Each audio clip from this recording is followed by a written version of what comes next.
Kevin De Bruyne has faced a lot of tough challenges in his life, which makes his success in football even more remarkable. From the start, he was abandoned by his foster family and almost kicked out of his football academy. Then, when he was supposed to be making it big, his girlfriend cheated on him with one of his teammates, leaving him feeling devastated. Despite facing criticism from the media and feeling like a failure, De Bruyne didn't give up. Instead, he used his anger and frustration as motivation to work even harder. Eventually, he became one of the best football players in the world. But even after reaching the top, De Bruyne continued to experience personal tragedies. In this video, let's get to know him a little deeper and learn from him how to survive life despite all the challenges. But before we begin, don't forget to subscribe to the channel and tap the bell button so you won't miss any of our videos. Kevin De Bruyne was born on June 28, 1991, in Drongen, Ghent, Belgium, to Herwig and Anna. His early years were spent traveling between England and Africa because of his mother's background. His father worked in the oil investment business, which meant their family was often on the move for business reasons. When he was just 4 years old and living in Drongen, his first taste of football began in his own backyard. He kept breaking flower pots while kicking the ball around, so his parents made him use his weaker foot only. Looking back, that decision turned out to be a wise one.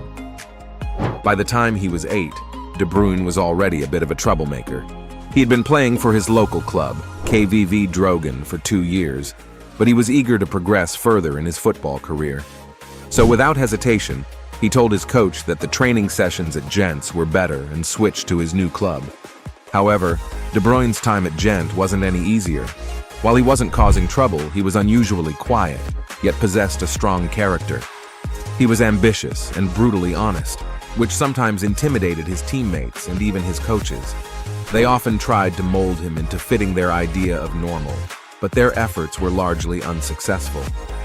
There was one incident where De Bruyne was so frustrated with a coach constantly criticizing him that he refused to leave the goalpost until he felt he was heard. This standoff lasted until nightfall. Despite the challenges, one of his coaches eventually acknowledged De Bruyne's stubbornness, likening it to that of a mule. However, he also recognized that this stubbornness was what ultimately made him so exceptional. Although he experienced challenges, news of De Bruyne's remarkable talent became the talk of the town. Genk, recognizing his potential and knowing he wasn't happy where he was, persuaded him to move across the country to play for them. However, this marked a significant turning point in his life, as he experienced his first major heartbreak. After spending a year in a boarding home, Genk arranged for young players to live with foster families instead. De Bruyne, along with 2 teammates, moved in with this new family. Unfortunately, the transition wasn't easy for him. Already socially awkward in his hometown, being far away from home and speaking with a different accent made things even more challenging. He admitted later on that it was the loneliest time of his life. He felt so alone. Living with his foster family turned out not to be bad at all. With his new family, Kevin finally felt secure. He didn't feel as lonely anymore, and it made it easier for him to blend in. After a year, things seemed to be going really well. He was doing great in school, excelling in football, and there were no conflicts or issues. When he said goodbye to his foster family before summer break, they waved and promised to see him next year. But when he got home, he found his mom in tears. She looked at him and delivered news that would change everything. She told him that his foster family had called and informed her that he wasn't welcome in their home anymore. His foster family was not comfortable with him because he was too quiet and could not connect with them. Those words stuck with Kevin because he had never been criticized like that before. He had been so focused on doing well that he had tried hard not to cause any problems, often keeping to himself in his room when he wasn't training. But apparently, that wasn't enough. As his mom finished explaining, he grabbed a football and headed to the backyard. He kicked the ball against the fence for hours, those 5 words repeating in his head, "It's because of who you are." The toughest part wasn't just being rejected by people who had become like family to him. The club had been informed, and now they saw him as a problem too. They weren't willing to find another foster family, so instead, They planned to send him to a special boarding house. This boarding house wasn't like the one he had stayed in before. It was for troubled kids. That experience was a big issue in his career because he wasn't a big star yet, and the club thought that he was a problem.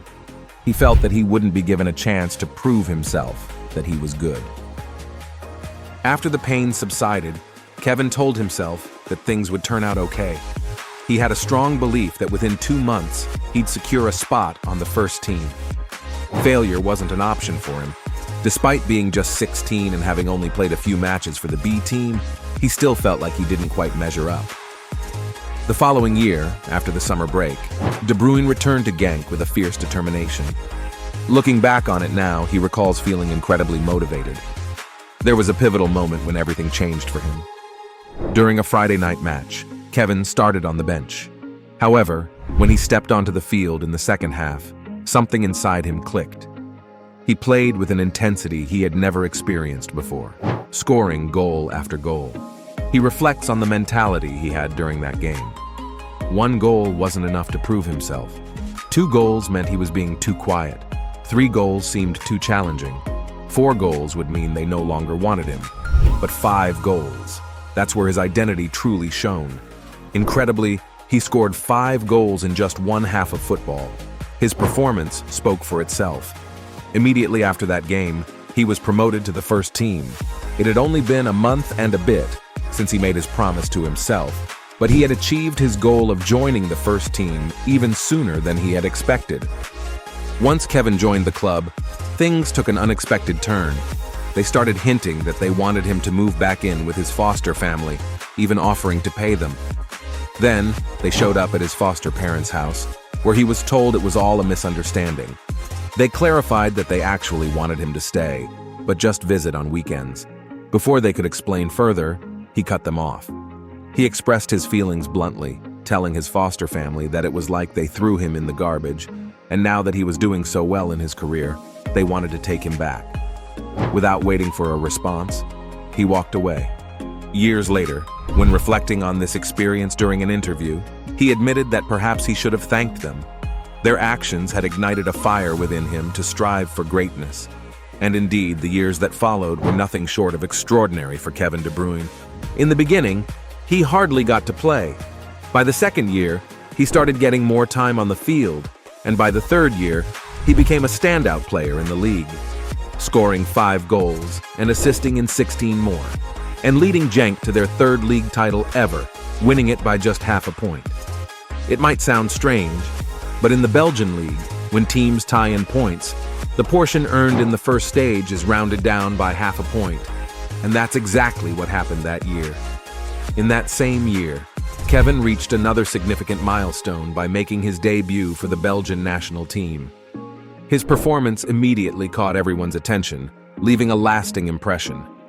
Vincent Kompany, a teammate, even noted that after their first training session together, all the players were buzzing about his talent. At just 19 years old, he was already considered the best player on the team. Actually, there's an interesting fact about him. Kevin's mother was born in Burundi, Africa. This means that technically, he had the option to play for their national team instead of Belgium. Even at a young age, he showed all that he can be the best. One would think that finally, after everything he's been through, he's living his best life. But this isn't the case. There was still a series of unfortunate events that tested his confidence. To know more about De Bruyne's life, click the second part of this video. And don't forget to subscribe to the channel and hit the notification button to stay updated on the latest videos.